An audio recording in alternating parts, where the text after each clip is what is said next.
ചേട്ടൻ ഈ ഇതിന് വേണ്ടിയിട്ട് എന്തൊക്കെ വ്രതങ്ങൾ കാര്യങ്ങളൊക്കെ എടുത്തിട്ടാണ്? 20 ദിവസം വ്രതം എടുത്ത് ചെയ്യാന്ന് വെച്ചാൽ നമ്മൾ മത്സ്യമാംസാദികൾ ഉപേക്ഷിക്കും.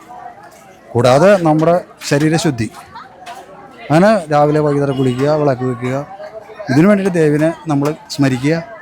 ഈ ദിവസം വരെ ദേവിനെ സ്മരിക്കുക, അതാണ് ചടങ്ങ്. ഇതിൻ്റെ എന്താണ് ശരിക്കും ഇതിൻ്റെ ഒരു ഐതിഹ്യം എന്ന് പറഞ്ഞാൽ ഇത് 2 തൂക്കമാണ് ഇവിടെ നടക്കുന്നത്. ഒന്ന് NSS കോട്ടപ്പുറം യൂണിറ്റിൻ്റെയും ഒന്ന് തിരുവമ്പം വാര്യത്ത്. ഞാൻ തിരുവമ്പം വാര്യത്ത് തൂക്കക്കാരനാണ്.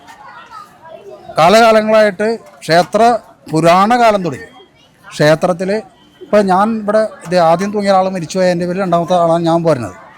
അങ്ങനെ ഈ വാര്യത്തിന് വേണ്ടിയിട്ട് അവിടുത്തെ ക്ഷേത്രത്തിൻ്റെ ആ ട്രസ്റ്റിൻ്റെ അല്ലെങ്കിൽ ആ വാര്യത്തിൻ്റെ ഇതിന് വേണ്ടിയിട്ടാണ് ഞാൻ തൂങ്ങുന്നത്. അപ്പോൾ തൂങ്ങുമ്പോൾ എന്ന് പറഞ്ഞാൽ നമ്മൾ ഈ വ്രതം എടുത്ത് അവർക്ക് വേണ്ടിയിട്ട് നമ്മൾ തൂങ്ങും.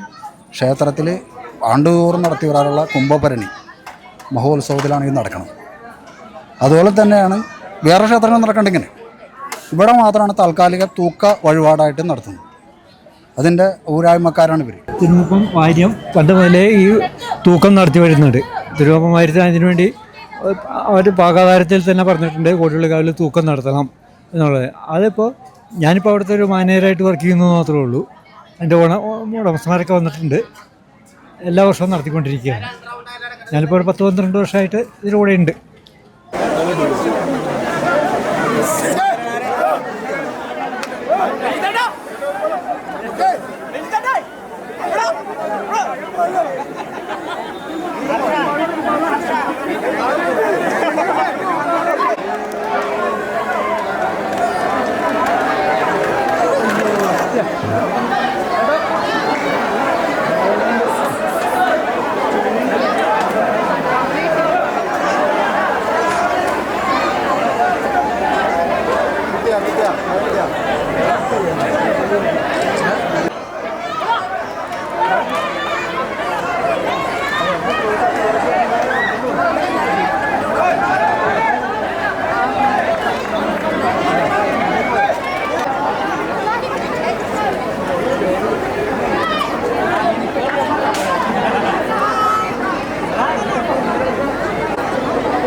ഇപ്പോൾ ഞങ്ങളുടെ കുടുംബം മകൻ നടത്തുന്ന ഒരു വഴിപാടായിട്ടാണിത്.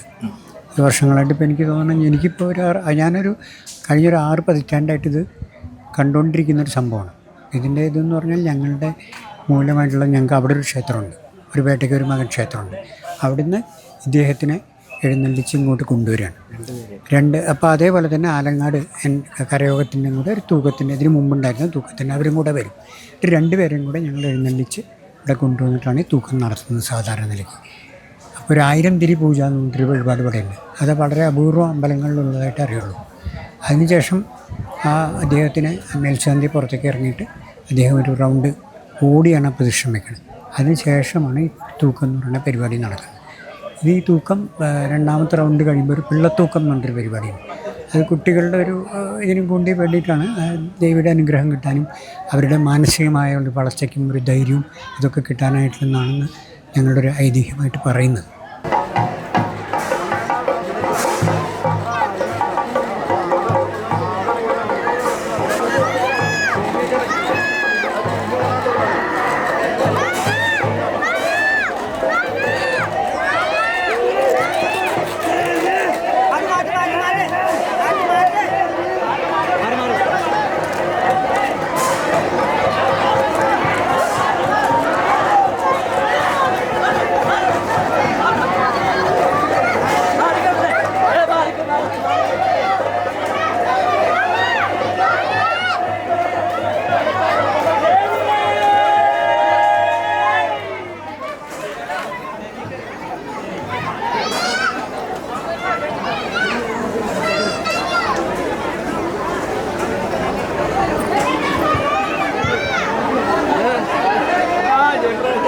പണ്ടൊക്കെ ഈ തൂക്കം നമ്മൾ കുളത്തിട്ടിട്ടും കാര്യങ്ങളൊക്കെ ആയിരുന്നല്ലോ. ഇപ്പം അത് അപ്പൊ പാടില്ല. അതിന്റെ ബാക്ക്ഗ്രൗണ്ടില് ഒരു ഹിസ്റ്ററി ഉണ്ടാവുമല്ലോ. ഇത് എവിടുന്ന് തുടങ്ങി, ഏത് വെച്ച് കാലഘട്ടത്തിൽ കഴിഞ്ഞാൽ തുടങ്ങി? അത് ഗരുഡൻ തൂക്കം എന്നൊക്കെ പറഞ്ഞിട്ട് സാധാരണ കാണുന്നുണ്ട്, ഗരുഡൻ തൂക്കം എന്നൊക്കെ പറഞ്ഞു. പക്ഷെ ഇവിടെ ഇങ്ങനെയാണ് കണ്ടുവരാറ്. ഞങ്ങളൊന്നും ഈ നേരിട്ട് ഇതിൽ കുത്തിയിട്ടുള്ളതായിട്ട് കണ്ടതായിട്ടുള്ളൊരു. കേരളത്തിൽ ഇത് എവിടേക്കാണ് ഈ തൂക്കം? എനിക്ക് തെക്കോട്ടുള്ള അമ്പലങ്ങളിലാണ് വളരെ കൂടുതലായിട്ടുള്ളത്. ഏതൊക്കെയാണെന്ന് അറിയാമോ? ആറ്റുപുഴ, അത് ഇദ്ദേഹത്തിനായിരിക്കും കൂടുതൽ പറയാൻ കഴിയും. വെളിയത്നാട് ആറ്റുപുഴ കാവ് ഭഗവതി ക്ഷേത്രം, അവിടെയും ഇതുപോലെ തൂക്കം വഴിപാട് നടക്കുന്നുണ്ട്. ഇത് ഒരു തൂക്കം എന്ന് പറയുമ്പോൾ ഒരു ബലിയാണ് ഉദ്ദേശിക്കുന്നത്. ആ വിധത്തിലാണ് ഈ വഴിപാട് അന്നോടി നടത്തി വരുന്നത്. ഞാൻ കണ്ടിടത്തോളം ബലി എന്ന് ഉദ്ദേശിക്കുന്നത് ഒരു ബ്ലഡ് ഇവിടെ വീഴണം, അതൊക്കെയാണ് അവർ ഉദ്ദേശിക്കുന്നത്.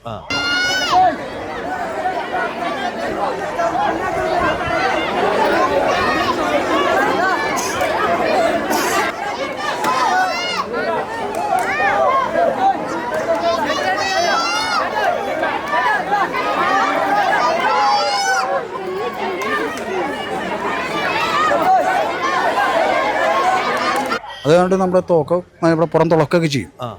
വലിയ തൂക്കം നടന്നത് ഇവിടെയാണ്, പുത്തങ്കാവിൽ കുളത്തിൽ മാത്രം. 41 ദിവസം നമ്മുടെ തിരുമി തയമ്പ് വരുത്തിയിട്ട് അവിടെ 2 കുളത്തിലാണ്, 2 കുളത്ത് മാത്രം കച്ച ഉപയോഗിക്കാണ്ടാണ് നടത്തിക്കൊണ്ടിരുന്നത്.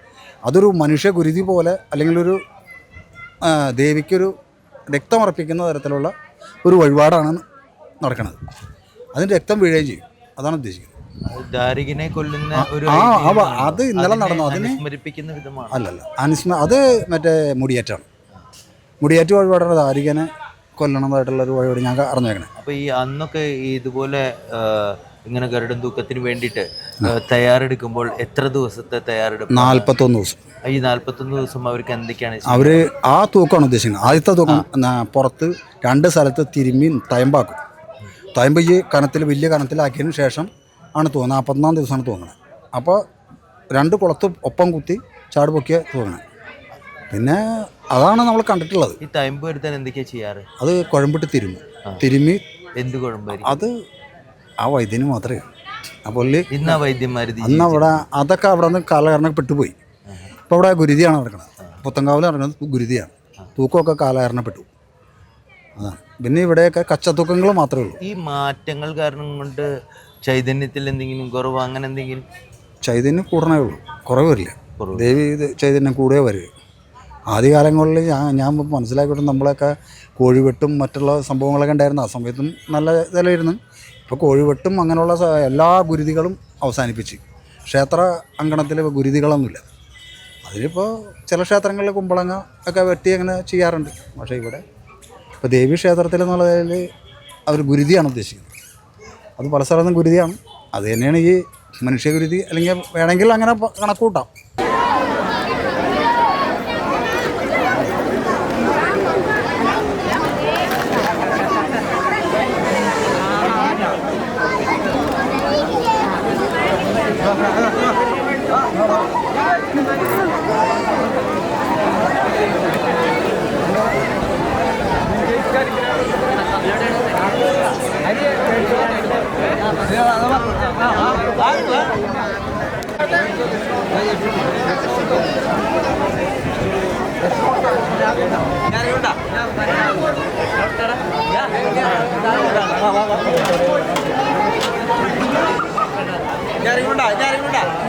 കൂടുതൽ വീഡിയോകൾക്കായി ചാനൽ സബ്സ്ക്രൈബ് ചെയ്യുക, ബെൽ ബട്ടണും അമർത്തുക.